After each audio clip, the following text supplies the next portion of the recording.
everyone, myself Nisha. Welcome to all of you on this online platform of Womania. So आज आपकी कोई maths की class नहीं होगी ऑब्वियसली आपको पता ही होगा क्योंकि आज हम बात करेंगे आपके एसएससी एमटीएस पर। और आप में से बहुत सारे बच्चों को पता होगा कि मैम एसएससी एमटीएस की वैकेंसीज आ रखी हैं। तो आपका सिलेबस क्या रहेगा, आपकी एग्जाम पैटर्न क्या रहेगा, इन चीजों पर बहुत सारी बातें हम लोग कर चुके हैं। तो आज की इस सेशन में कुछ हम थोड़ा सा इनसे हट करके बातें करेंगे और वो हट करके ये रहेगा कि आपकी जो कट ऑफ है उसकी बात करने वाले हैं। Cut off in the sense आपको कितने क्या कुछ क्वेश्चन सही करने हैं, उन सभी चीजों पर आज हम डिस्कस करेंगे कि आपकी ऐसा क्या सेफ स्कोर रहेगा जो आप अगर गेन करते हैं, अगर आप उतने मार्क्स अटेम्प्ट करते हैं तो आप सेफ रहेंगे, बाउंड्री लाइन के उस पार रहेंगे। तो इन सारी चीजों पर आज हम बातें करेंगे। तो सबसे पहले एक बार जल्दी से इस वाले सेशन को शेयर कर दो क्योंकि ज्यादा लंबा इसको नहीं करेंगे, बहुत छोटा रखेंगे ताकि आप कम से कम टाइम में सारी की सारी नॉलेज ले सकें, है ना। सो स्टार्ट करते हैं आपके एसएससी एमटीएस के 2024 के जो एग्जाम होंगे उनके बारे में। सबसे पहले अगर मैं बात करूं तो आपको ये सारी चीजें पता होगा, मैं फिर भी बता देती हूँ। कोई बच्चा ऐसा हो जिसको अभी तक भी ना पता हो या जो अभी तक भी सो रखा हो, थोड़ा सा जग जाओ और डेट्स पर थोड़ा सा ध्यान देंगे, जिसमें कि आपका सबसे मेन होता है एग्जाम की जो डेट है। एग्जाम इन द सेंस आपकी जो फॉर्म अप्लाई करने की डेट है, जो कि आपको 27/6 यानी कि 27 जून से 31 जुलाई तक कर सकते हैं। इस महीने की जुलाई की 31 तारीख आपकी लास्ट तारीख रहेगी फॉर्म फिल करने की। और ये क्या है, अक्टूबर नवंबर में आपका क्या होगा, एग्जाम होगा। Schedule for computer based examination, जो कि आपका कंप्यूटर बेस्ड एग्जामिनेशन बोल दो, सीबीटी बोल दो, चाहे आपका ऑनलाइन एग्जाम बोल दो, तो उसी ऑनलाइन एग्जाम की जो आपकी डेट रहेगी वो है अक्टूबर से नवंबर 2024। समझ में आई चीजें? दो ही चीजें मेन है, फॉर्म कब भर सकते हैं, कब से कब तक, और एग्जाम कब होगा। मैम अक्टूबर नवंबर, अभी जुलाई है, जुलाई आधा ही है ना, जुलाई एक बार के लिए साइड में करो। अगस्त, सितंबर और अक्टूबर, 2.5 से 3 महीने का टाइम आपके पास में प्रॉपरली है, 3 महीने मान करके चलते हैं, ठीक है। थोड़ा सा और आगे चलेंगे जिसमें आपको दिया गया है वैकेंसीज कितनी है। Most most most most most important चीज है कि आपकी वैकेंसीज है 8326। और उसी के साथ में ये क्या है, एग्जाम आपका अक्टूबर टू नवंबर अभी आपको बताया है। फिर आता है आपका एग्जाम, अगर एग्जाम की किसी भी एग्जाम की बात करते हैं तो आपकी एज क्या रहेगी। एज में मैम 18 से 25 साल रहेगी। किसके लिए? 18 से 25 साल, और उसमें भी आपकी डेट मेंशन कर रखी है कि इस डेट से इस डेट के बीच में ही आपकी डीओबी यानी कि डेट ऑफ बर्थ आनी चाहिए। उसके बाद बोला गया है 17 से 18 से 25 साल दी गई है, और ये 18 से 27 साल दी गई है हवलदार पोस्ट के लिए। दो पोस्ट है ना एसएससी एमटीएस में आपकी, एक एसएससी एमटीएस की, एक हवलदार की। तो एमटीएस वाली 18 से 25 और हवलदार की 18 से 27। इसके भी डीओबी दे रखी है आपकी इस और इस डेट ऑफ बर्थ के बीच में, इन डेट्स के बीच में आपकी डेट ऑफ बर्थ आनी चाहिए। उसके बाद आगे चलते हैं, आपका रिलैक्सेशन आपको पता ही होता है, मोस्टली एग्जाम्स का सेम है। आपका एससी एसटी का मैम 5 साल का रिजर्वेशन है, और आपका ओबीसी का कितना रहेगा, 3 साल का रिजर्वेशन है। बहुत बढ़िया।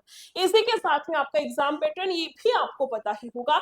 एग्जाम पैटर्न क्या रहेगा, आपका 2 सेक्शन में एग्जाम होगा, सेक्शन 1 और सेक्शन 2, जिसमें कि सेक्शन 1 आपका केवल क्वालिफाइंग होगा।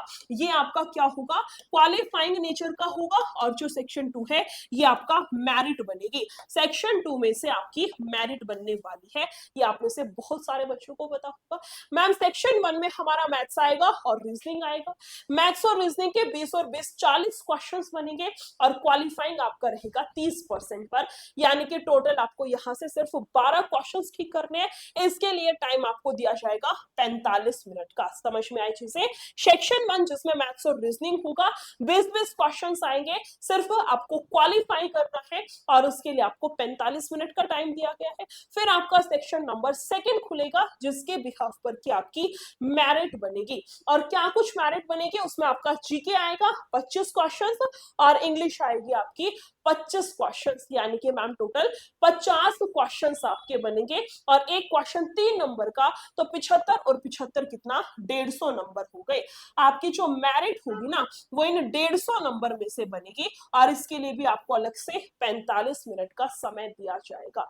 क्लियर हुआ आपका एग्जाम पैटर्न? और इसी के साथ में थोड़ा सा और आगे चलते हैं मैम, अगर हम बात करें कट ऑफ की। कट ऑफ के लिए सबसे मेन होता है आपकी वैकेंसीज कितनी है। अब कट ऑफ को ये तो है नहीं कि हाँ कुछ सुपर नेचुरल पावर्स है कि अभी से हम फ्यूचर बता सकते हैं कि कितनी क्या कुछ कट ऑफ जाएगी। कट ऑफ एक्चुअली एक एनालिसिस है और जो किस बिहाफ पर किया जाता है कि आपकी लास्ट 3 से 4 साल की क्या कट ऑफ रही है, आपकी उन लास्ट जो कट ऑफ थी उस टाइम पर वैकेंसीज क्या थी, इन सारी चीजों को रिलेट करके आपकी जो कट ऑफ है ये बनाई जाती है। तो अगर मैं बात करूं वैकेंसीज के जिनका की बहुत इंपॉर्टेंट रूल है तो वो आप देख ही रहे होंगे कि मैम 2021 में 7,739 थी, 2022 में 12,525 थी 2022 में, फिर 23 में आपका बहुत डिक्रीज हुआ, कितनी, सिर्फ 1558 वैकेंसीज, और अब फिर से आपकी वैकेंसीज थोड़ी सी इंक्रीज हुई है जो कि 8,326 है। अगर पिछले इन 4 सालों की बात की जाए तो मैक्सिमम आपकी आई थी 2022 में, और अब बात करेंगे आपकी 2024 में। वैकेंसीज कम भी नहीं है और ज्यादा भी नहीं है ना, लेकिन लास्ट साल के कंपैरिजन में बहुत ज्यादा है। लास्ट साल जो आपकी आई थी ना 2023 में वो इतनी थी 1558, सिर्फ 1558 टोटल वैकेंसीज, और अब की बार है 8,326, यानी कि मैम नियर बाय इसका 5% के नियर बाय, पॉइंट में रहने देती हूँ, आप लोगों को कंफ्यूजन नहीं होनी चाहिए, आपका 5 गुना वैकेंसीज अब की बार है। और ये तो दुनिया जहान का रूल है, आपको बहुत अच्छे से पता होगा कि वैकेंसी ज्यादा है मतलब कंपटीशन कट ऑफ थोड़ी सी कम जाएगी, आपका इनवर्सली प्रोपोर्शनल है। वैकेंसी ज्यादा तो कट ऑफ थोड़ी सी डाउन, और आपकी वैकेंसीज कम तो कट ऑफ आपकी हाई जाती है, तो आपको पता ही होगा। बस इसी चीज को थोड़ा सा और एक्सप्लेन मैं आपको कर देती हूँ कि किस साल आपकी क्या कुछ कट ऑफ रही थी। अगर मैं बात करूं आपकी पिछले साल की, है ना, पिछले साल की यानी कि आपकी 2023 की, जब सिर्फ आपकी 1558 वैकेंसीज थी, उस केस में आपकी क्या कुछ कट ऑफ रही है। स्टेट वाइज है, आपको मेरे पीछे दिख ही रहा होगा मैम, स्टेट वाइज आती है, बिल्कुल हाँ, आपकी जो कट ऑफ आती है वो स्टेट वाइज आती है। अब बात कर लेते हैं इसी के साथ में, अगर स्टेट की बात आ ही गई तो कौन सा बच्चा किस स्टेट के लिए फॉर्म को फिल कर सकता है। आप किसी भी आपकी सेंट्रल लेवल की जॉब है, ऑब्वियसली एसएससी की अगर जॉब है तो सेंट्रल लेवल की जॉब है, तो आपके पास में 2 ऑप्शंस है। अब आपको लास्ट ईयर के कट ऑफ के बिहाफ पर समझ तो आ ही जाएगा कि किस स्टेट का कट ऑफ लो जाता है और किस स्टेट का हाई जाता है। अगर आपके पास में, अगर मैं जेन्युइन बात करूं तो 2 ऑप्शंस है। अगर पहले वाली सिचुएशन है कि मैम जॉब लेनी ही लेनी है, किसी भी स्टेट में किसी भी एरिया में कोई भी कैसे भी कुछ भी जॉब हो, बस सरकारी जॉब चाहिए, तो आप जिसमें से ज्वाइन कर सकते हो, जो भी सबसे कम कट ऑफ का आप उसको प्रेफरेंस दे सकते हैं। और अगर ये हो कि नहीं मैम हम एमटीएस बस इसीलिए दे रहे हैं ताकि हम उसके साथ साथ किसी अपर लेवल एग्जाम की तैयारी कर सके, तो उसको ज्वाइन कर लेंगे। एसएससी इज लाइक जब तक कोई बड़ी जॉब ना मिल जाए तब तक के लिए पाथ है, तो आपकी मर्जी है, आप अपने ही स्टेट में रहना चाह रहे हैं या किसी और स्टेट में या किसी बहुत दूर की स्टेट में आपको ज्वाइन करना है, तो दोनों चॉइस आपके पास में है, दोनों चीजें मैंने आपको बता दी है। अब बात करते हैं सबसे मेन आपकी कट ऑफ क्या रही थी। अगर मैं बात करूं 2023 की 18 से 25 वाली एज, यानी कि आपके एमटीएस की बात है, हवलदार की अभी मैं नहीं कर रही, अभी मैं एमटीएस की बात बता रही हूँ, ध्यान से सुनना। इसमें आपकी कैटेगरी है general, EWS, OBC, SC, ST, मैं हर स्टेट में यूआर यानी कि जनरल की बात आपको बताऊंगी, ठीक है, जिसमें आपके अंडमान निकोबार की सबसे हाईएस्ट गई थी 147.7, कितने में से, 150 में से। अब ये मत सोचना क्या मैम 150 में से सिर्फ 2-2.5 नंबर ही कटे थे, सिर्फ 2.5 कुछ नंबर ही कटे थे, नहीं, ये जो आपकी कट ऑफ आती है ये आफ्टर नॉर्मलाइजेशन आती है। आपका जो एग्जाम होता है ना, आपके जितने क्वेश्चंस बन गए उसमें फिर नॉर्मलाइजेशन होता है, जिसमें कुछ ना कुछ मार्क्स आपके इंक्रीज होते हैं, ठीक है, क्योंकि आपको भी पता है हर शिफ्ट का एग्जाम सेम नहीं बनता। सबसे पहली बात तो एक शिफ्ट में एग्जाम कंडक्ट ही नहीं होता, अगर एक शिफ्ट में एग्जाम हो जाए तो नॉर्मलाइजेशन की नीड ही नहीं पड़ती, और अगर एक शिफ्ट में एग्जाम नहीं हो पा रहा है क्योंकि बच्चे बहुत ज्यादा है, कॉम्पिटिशन आपका बहुत ज्यादा है, अब बहुत सारे शिफ्ट में एग्जाम होता है ना, तो फिर हर शिफ्ट का एग्जाम अलग अलग लेवल का, लेवल तो सेम ही है, कोई क्वेश्चन हार्ड इजी डालना पड़ जाता है। अब बच्चों को लगता है मेरी लेवल हार्ड थी, मेरी शिफ्ट हार्ड थी, मेरी इजी थी, तो सबको नॉर्मलाइज किया जाता है, सबको इक्वल करने के लिए, किसी के मार्क्स 2 बढ़ गए, किसी के 3 बढ़ गए, किसी के 8 बढ़ गए, इस तरीके से आपका नॉर्मलाइजेशन होता है। तो ये जो कट ऑफ आपको दिखा रही है नॉर्मलाइजेशन के बाद की है, ठीक है। चलिए फिर अंडमान निकोबार की आपकी हाईएस्ट गई थी 147.7, अच्छा ऑल इंडिया की, सॉरी, आपकी ऑल इंडिया की कितनी है 147.7, 134.7 है, और अंडमान की हाईएस्ट आपकी गई थी 134.5।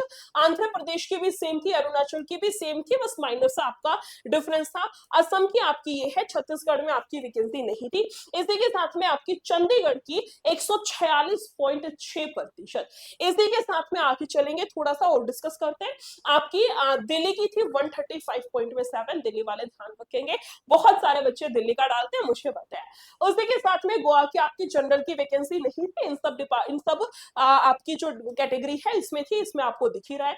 गुजरात की आपकी गई है 135, हरियाणा की आपकी फिर से बढ़ गई यानी कि 142 के नियर बाय, है ना। उसके बाद हिमाचल की 138, जम्मू की 135, झारखंड की 139, कर्नाटका की 132 और केरला की 137.4। इसी के साथ में थोड़ा सा और आगे चलते हैं, आपका लक्षद्वीप का 134 के नियर बाय, महाराष्ट्र का 133, मध्य प्रदेश का 140, ठीक है।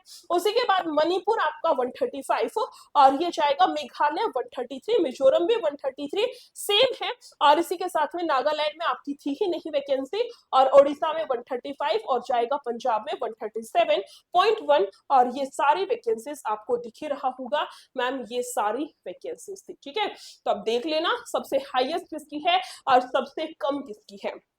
और अगर पहले वाला ऑप्शन है ना कि मैम जो भी चाहिए, किसी भी स्टेट में कैसे भी कहीं पर कुछ भी हो, बस सरकारी जॉब चाहिए, तो जिस स्टेट की सबसे लो है ना, आप वहां की प्रेफरेंस सबसे पहले डालना, ताकि थोड़ा सा कंपटीशन तो आपका वहीं पर कम हो जाए, है ना। और बहुत सारे बच्चों का आप में से लगता होगा मैम इतने इतने कट ऑफ क्यों जा रही है, तो उसका रीजन मैंने आपको बता ही दिया, आपका नॉर्मलाइजेशन के बाद के ये मार्क्स है, ठीक है। तो ये सारी चीजें आपकी सही है।